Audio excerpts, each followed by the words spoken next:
신고되는 금액은 우리 매달 원천세 신고할 때 있죠. 신고 금액은 얼마가 되는지 하면 여기 지급액은 얼마예요? 465만 원이지만 토탈 하여튼 비과세 합해가지고 다 465지만 결국은 신고되는 금액 얼마가 될까요?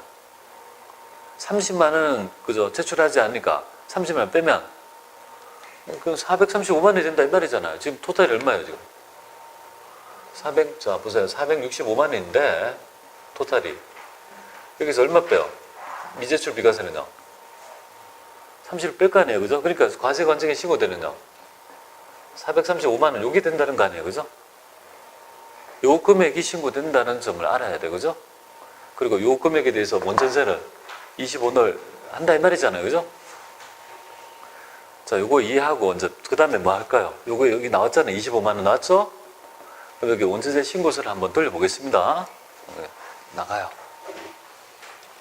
나가시고 여기 가서 그 다음에 세 번째 단계 볼게요. 신고서 볼게요. 신고서. 신고서 보면 기속하고 지급이 있잖아요. 기속하고 지급이 있죠. 그죠? 기속하고 지급이 있잖아요. 근데 지금 얘는 1월 달에 기속인데 지급도 1월 말에 했잖아요. 그죠? 그러니까 기속이 1월 다 똑같잖아요. 그죠? 가장 편한 형태의 신고 방법이 됩니다. 기속이. 그럼 여기 딱 해서 뭐 017 보세요. 엔터 치면요. 계속 1월 이렇게 되죠. 신고 구분도 기본값이 뭡니까? 정기신고입니다. 엔터 치면 기본값인데 여기 보면 신고 구분이 뭐예요? 정기신고가 첫 번째죠. 근데 1번 안 하고 엔터 치면 그냥 기본값이 나와요. 엔터만 치면, 그죠? 여기 엔터를 치면 뭐야? 뭐야? 다시 해볼게요. 여기 가서 제가 볼게요. 엔터 하면 기본값이 뭐예요? 엔터. 나오겠죠, 그죠? 그러면 세무당국에 지금 있죠. 급여주면서 원천징수 대상이니까 여기에 지금 총 지급액이 뭐야? 435죠. 이 435만 원의 의미를 알아야 되겠죠. 과세만 하는 게 아니에요. 그렇다고 여기는 과세만 입력하는 게 아니죠. 총 지출액 중에서 제출하지 않는 비과세 빼고 있죠. 제출하는 비과세를 포함한 금액이 이 안에 포함된다. 이렇게 보면 돼. 알겠죠? 요거. 그잖아. 아까 전에 총액 중에서 제출하지 않는 비과세는 뺀다고 했잖아요. 그죠? 그리고 금액이 얼마가 되겠습니까? 원천세. 25만 원이잖아요. 그죠? 이렇게 되겠죠. 그죠? 이렇게 해서 세무과세관청에 뭐예요? 요거를 쫙 전송해서 보내면 돼요. 그럼 전송해서 보내면 어떻게 되겠습니까? 과세관청에서는 요 신고서가 딱 들어올 거 아니에요. 그죠? 너 회사에서 한 명한테 요만큼 지급하면서 원천세 요만큼 떴네. 신고 받고 뭡니까? 납부가 매칭이 돼야 되죠. 그 신고 납부. 이렇게 되죠. 그러면 예전에는 이렇게 했어요. 요거를 프린트를 인쇄를 하면 프린트가 될 거 아니에요. 그죠? 예전에는 이렇게 하면,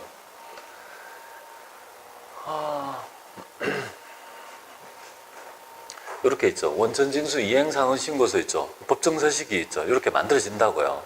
그럼 요거를 출력을 쫙 해요. 출력을 해가지고 여기 옛날에 우편 신고할 때는 우편 신고하고 납부하고 이렇게 했거든요. 납부서 뽑아서. 근데 지금은 어떻게 할까요?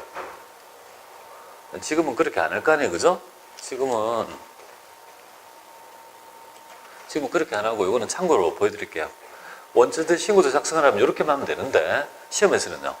시험에서 이렇게만 하면 돼요. 그럼 끝나요. 그런데 실무는 어떻게 하느냐면요. 요새는 원천세를 다 전자신고해요. 그래서 어떻게 하냐면 요 화면을 보낼 수 있는 파일로 변환해야 되죠. 그죠? 그게 뭐 전문적으로는 7비트 파일이라고 하는데 아스키 코드로 변환을 해줘야 돼요. 마감을 쳐야 되거든요. 그러니까 전송할 수 있는 코드로 변환시키는 기능이 있다고요. 그게 바로 마감이, 위에 보면 마감이라고 있죠. 진짜. 마감 있겠습니까? 마감 치보세요. 마감 치면. 이거는 뭐 시험하고 관계없어요. 시험은 이거까지 안 해도 돼요. 근데 실무할 때 그럼 마감 쳐요. 그럼 여기 마감이 됐으니까 뭐예요? 취소할 수 있는 버튼이 나오죠. 마감 버튼이 있다는 거는 마감을 안 했다는 거고, 마감 취소 버튼이라는 말은 뭐예요? 이쪽에 마감이 됐으니까 고치지 못한다는 거예요. 그죠? 그러면 이렇게 되면 요거를 전송할 수 있는 이제 파일 자체가 뭐야? 생성이 된 거예요. 그리고 나중에 홈택스를 접속해서 뭡니까? 요걸 찍어가지고 뭐야? 그죠? 프로그램용으로 딱 접속해서 요거 원천세 신고하면 거기 떠올라온다고요. 찍어서 보내면 신고가 되는 거예요. 그럼 거기 기차는 어떻게 합니까? 홈택스에서 여기 금액이 복잡하지 않잖아요. 그죠? 그럼 펼쳐놓고 여기 한 명에 435에 25를 뭡니까? 수동으로 입력해서 전송해도 돼요. 그죠? 많이 크지 않는 데를 그렇게 하면 될 거 아니에요. 그죠? 이렇게 됐죠. 그죠? 여기 바로 뭐예요? 여기까지 했다. 이거. 그죠? 됐다. 그러니까 2월달 거 한번 해보겠습니다. 다시 나가요. 2월 급여 대장 한번 가보겠습니다. 나가서 이 급여 대장으로 입력 가보겠습니다. 2월달에 가볼게요. 2월달. 2월달은 28일밖에 없기 때문에 뭐예요? 28 치면 뭡니까? 이런 자료가 떠요. 이런 자료가 뜬다고요. 그죠? 이런 자료가 뜹니다. 급여 대장을 그죠? 복사합니까? 그죠? 예 이렇게 해보세요. 예 아니요 하면 새로 쳐야 되는데 직원이 한 명이 아니라 1000명이라면 뭡니까? 그 아니요 하는 순간 뭐예요? 다시 써야 된다. 그건 아니고 다시 뭡니까? 그러니까 다시 와서 다시 카피할 수도 있죠. 그죠? 근데 보통은 일반적으로 급여는 잘 안 바뀌니까 예 해놓고 뭐예요? 틀리는 항만 조금씩 수정하면 될 거 아니겠습니까? 예 해보세요. 그러면 이렇게 똑같은 있죠. 금액이 불러와집니다. 근데 만약에 변화가 없다고 하면 어떻게 됩니까? 똑같다고 하면 그래도 고칠 게 없는 거 아니에요. 그러면 급여대장 완성 끝났습니다. 그 급여대장 만드는 게 있죠. 그만큼 쉽다는 거예요. 그죠? 그런데 이것도 나중에 보면 이걸 인쇄해서 뭡니까? 이 급여대장을 전부 다 이렇게 해서 쭉 인원 있잖아요. 쭉. 그래서 출력하면 쭉 나오잖아요. 실무적으로는 한부를 사부를 뭡니까? 복사해서 만들어가 철해서 항상 볼 수 있도록 하는 게 일반적이죠. 그죠? 다 출력 기능이 다 있으니까요. 그거 참고해 보시면 되겠습니다. 이렇게 된다. 그죠? 그럼 마감돼. 또 신고 뭐 했습니까? 이거 됐잖아요. 원천세. 또 뭐 해야 돼요? 네, 신고해야 되죠. 그죠? 신고해야 돼요. 아, 그런데 알고 보니까 뭐예요? 그죠? 알고 보니까 지금 보니까 이 날짜가 2월 28일이 아닌 거예요. 만약에 내가 지금 잘못했잖아요. 그죠? 이렇게 했는데 알고 보니까 지급일자가 2월 28일이 아니고 2월 25일이었다 가정해보고 있습니다. 하여튼 날짜가 아니었다 가정할게요. 그럼 2월 25일 날이라고 다시 한번 입력을 해야 되죠. 그죠? 이럴 경우 있잖아요. 그죠? 날짜를 잘못 쳐가지고 뭡니까? 그래서 이게 지금 입력이 된 상태다는 거죠. 근데 알고 보면 우리 2월 25일 날 지급했다고 만약에 가정하면 그걸 고쳐야 될 거 아니겠습니까? 날짜를 고쳐야 되겠죠. 날짜를 한번 고쳐볼게요. 날짜를 25일. 여기를 25일 날 고쳐볼게요. 그러면 전월 급여대장을 복사하겠냐? 이렇게 나오잖아요. 그죠? 예, 해보세요. 그럼 나오잖아요. 그죠? 그럼 나는 2월 25일 날 자동으로 뭡니까? 얘를 그죠? 해는 거 아니에요. 그죠? 맞죠? 자, 그런 상태에서 나가봐요. 그럴 때 에러가 나는 걸 여러분이 확인해 봐야 돼요. 지금 2월 달에 급여대장은 지금 몇 번 만든 거예요? 2번 만든 거예요. 그러니까 465를 신고해야 될 거 아니에요. 435를 신고해야 될 거 아니에요. 그런데 이거에 2배 금액이 신고되죠. 왜냐면 2월 25일도 만들었고 2월 28일도 만들었으니까. 그죠? 맞잖아요. 그죠? 여기 원천세 돌려보세요. 그러면 잘못된 결과가 나와요. 2월에서 뭡니까? 분납 이렇게 연말정산인데 그죠? 아니요 하세요. 아니요 하고요. 그럼 어떻게 나와요? 잘못됐죠. 그죠? 이렇게 되면 안 될 거 아니에요. 그죠? 잘못된 결과잖아요. 그럼 이걸 어떻게 고치냐 이거잖아요. 급여대장에 하나는 지워야 될 거 아니에요. 그때 에러가 나올 때까지는 지급일자 실무적이라는 걸 그걸 지금 배우는 거예요. 흔히들 하는 실수예요. 그죠? 그럴 수 있는 거 아니에요. 날짜를 잘못해서. 또 시험장에 이거 잘못 엉켜가지고 이렇게 잘못해가지고 우왕좌왕하면 안 된다고요. 자, 그러면 급여자료 입력해서 우리가 지금 해야 될 거는 뭐죠? 그저 2월 28일자도 급여대장이 하나 있고 2월 25일도 하나가 있는 거 아니에요. 둘 중에 하나는 지워야 될 거 아니에요. 그죠? 그럼 2월 25일 걸 그저 지운다. 아니, 2월 28일 거를 지운다 가정할게요. 하여튼. 그럼 여기에 보면 지급일자라고 있잖아요. 그죠? 지급일자가 있죠. 지급한 날짜를 이렇게 딱 이렇게 그려요. 그럼 1월 달은 하나만 나왔잖아요. 근데 2월 달은 지금 딱 보면 어떻게 됩니까? 2개가 이렇게 나왔잖아요. 그죠? 그러니까 이 둘 중에서 하나를 여기서 지어주는 거예요. 지급일자. 그래서 뭐 2월 25일 걸 지어볼까요? 하여튼 뭐 말일절 한다니까 만약에 처음에 2월 25일로 잘못했다고 했어가지고 28일 했다면 이걸 가서 뭡니까? 여기에서 삭제를 뭡니까? 여기, 그죠? 여기 요거부터 지어볼게요. 자, 삭제 28일 걸 지어볼게요. 삭제. 그럼 하나만 되잖아요, 그죠? 맞죠? 그럼 하나만 되면 이제 끌어가면 다시 돌리면 어떻게 됩니까? 정상적인 있죠. 금액이 끌어갈 거 아니겠습니까? 그런데 이거보다 더 편한 방법이 있어요. 지금 2월 25일자로 만약에 작성한 게 하나 있는데 날짜가 잘못됐다면 새로 불러올 필요가 없이 어떻게 하면 될까요? 작성이 잘못됐다고 생각하면 뭐야? 그냥 여기 가서 불러와서 삭제를 하지 말고 뭐야? 그럴 필요 없고 지급일자다 2월달에 가 25일을 28일 날로 고치면 될 거 아니에요, 그죠?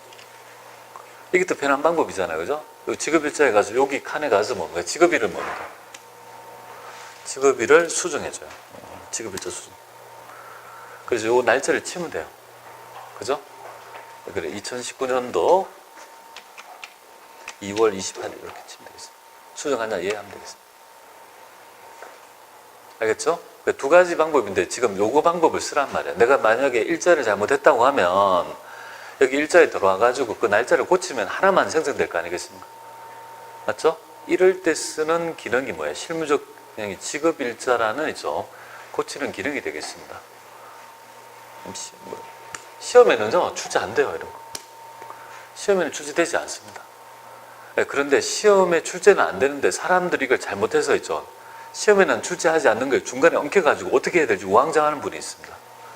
그런 경우 때문에 있죠, 말씀드립니다. 자, 일단 이렇게 고치는 날짜를 하면, 그리고 다시 한번 돌려볼게요. 그러면 원천징수 가서 2월달 돌려보겠습니다.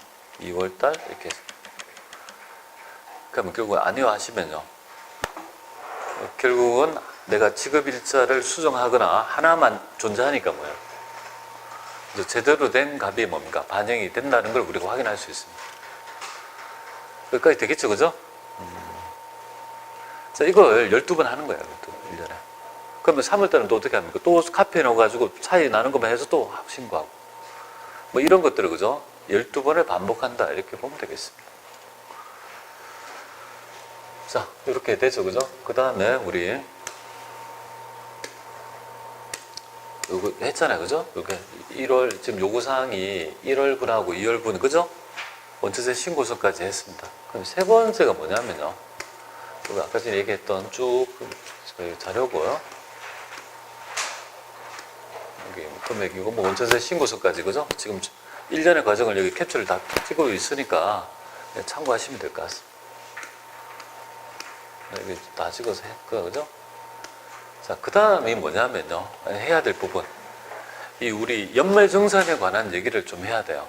연말정산은 이제 퇴사자부터 먼저 하고, 그 다음에 있죠. 연말 현재 계속 근로자에 대한 연말정산을 해야 될 것 같아요. 요 얘기를 좀 해야 돼요. 자, 그러면 제가 이 프로세스는 아시니까요.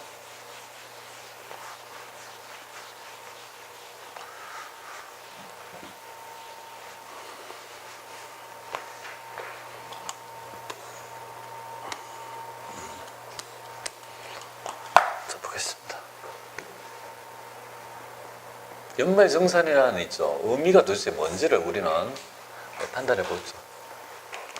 일단 연말정산이란 말은 연말에 하는 건데요. 연말에 할 수 없는 거죠, 그죠? 연말이라면 12월 30일이잖아요. 그때 하는 게 아니라는 거예요. 그래서 연말정산은 크게 두 가지가 있습니다. 경우 두 가지다. 그래서 첫 번째가 중도퇴사자. 중도퇴사자하고, 그 다음에 12월 31일 현재, 그죠? 현재 계속 근무자, 근로자. 그러니까 우리가 알고 있는 일반적인 연말정산은, 그죠? 뭐 두 번째 경우의 예라고 보시면 되겠습니다. 그러면 여러분들 여기서 이제 실무적으로 좀 알아야 될 점이 있는데요. 그럼 12월 31일자에 퇴사했다면 어떻게 되나요? 12월 31일자에 퇴사한 사람이 좀 있거든요. 시험 우리 회사 생활 하다 보면 연말에 깔끔하게 끝낸다고 그죠? 12월 31일 날 그죠? 퇴사하는 사람이 있다고요. 그러면 이자는 중도 퇴사자일까요? 아니면요 12월 말 현재 계속 근로자일까요?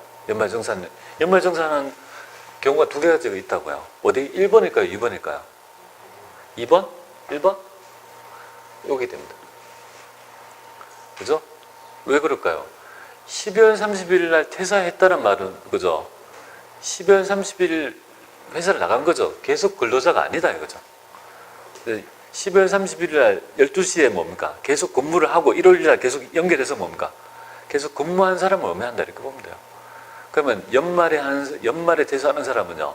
계속 근로자로 봐서 연말정산을 해야 된다. 계속 근로자가 퇴사자로 봐서 뭡니까? 연말정산을 해야 된다 이렇게 보면 돼요. 그러면 도대체 연말정산은 도대체 뭐냐 이거죠. 딴 게 아니에요. 우리 회사에서 그래서 소득을 지급받을 때 원천징수해서 세금 신고한 거 있잖아요. 그 낸 세금이 과연 적절한지, 그죠? 퇴사할 때 있죠. 정산해서 보내는 작업. 그러니까 퇴사 시점까지 결정색을 그죠? 만들어 가지고 낸 세금하고 비교해서 정산해 준다 이 말이에요. 그거예요, 연말정산이. 그 기간이 그죠? 우리가 근로할 기간 안에 하는 건지 아니면 1년을 토탈하는지 그 차이뿐이지 정산의 의미는 그렇다 이 말이죠. 우리 회사가 소득을 지급할 때 원천징수한 금액의 적절한지를 그죠? 판단하는 있죠. 작업을 뭐라고 합니까? 연말정산이다 이렇게 보면 돼요. 그러면 얘는 언제 하느냐 하면 요거를 정산을 할 수 있는 시기가 언제예요? 예, 그죠? ing년 뭡니까? 그 다음 연도 2월 급여 지급시. 지급시인 거예요. 그러니까 실무적으로는 3월 10일까지 뭡니까?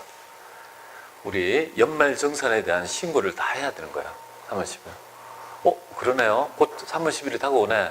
저희도 연말정산 해야 되겠네요. 지금 사업소도 그거 다 해줘야 되겠네요. 그래서 중도퇴사자는 도대체 언제 하냐, 그죠? 이 사람들은 왜 2월 급여를 지급할 때 하느냐 하면 여기 정산에 있죠. 결정세액에 있죠. 항목에 영향을 미치는 공제 항목 중에서 2월이 되어야지만이 알 수 있는 항목이 하나 있어요. 그 신용카드 있죠. 사용했다는 소득공제 때문에 그래요. 그죠? 그렇기 때문에 그거를 결제해서 직기해서 개인별로 전부 다 알아서 여기에 반영하기 위해서는요. 2월이 되어야지 될 수 있습니다. 그러니까 2월 급여를 지급할 때고요. 중도퇴사자는 언제 하느냐면 최종 급여 지급시에 연말정산을 한다 이렇게 보면 되겠습니다. 자, 그래서 두 개인데 지금 우리가 공부할 거는요. 바로 퇴사자의 연말정산이다 이렇게 보면 돼요. 퇴사자는 직원 여러분이 기업에 계시면요. 퇴사자는 필연적으로 발생할 수밖에 없습니다. 그러면 들락날락 왔다리 갔다리 하잖아요. 그죠? 그걸 이제 잘 그죠? 해야 되고 특히 퇴사자의 그죠? 서류 행정 처리는 중요해요. 깔끔하게 한 세트 만들어 가지고 정산할 수 있도록 해야 돼요. 세금뿐만 아니라 4대보험 정산도 해야 되고 그 다음에 공제조합에 가입됐다면 공제조합에 대한 정산도 해야 되고 또 퇴직 소득이 있으면 퇴직금 정산도 해줘야 되고 그러니까 한 세트가 돼야 돼요.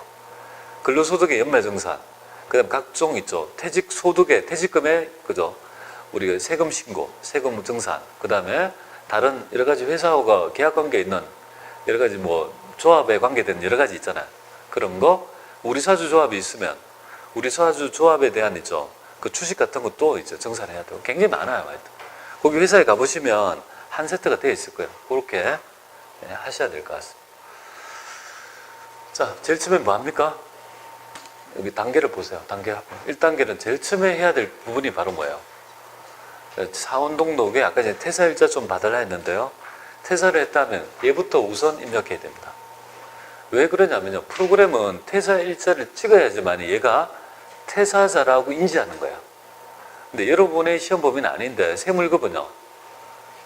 퇴직소득의 원천징수까지 출제가 범위가 돼요.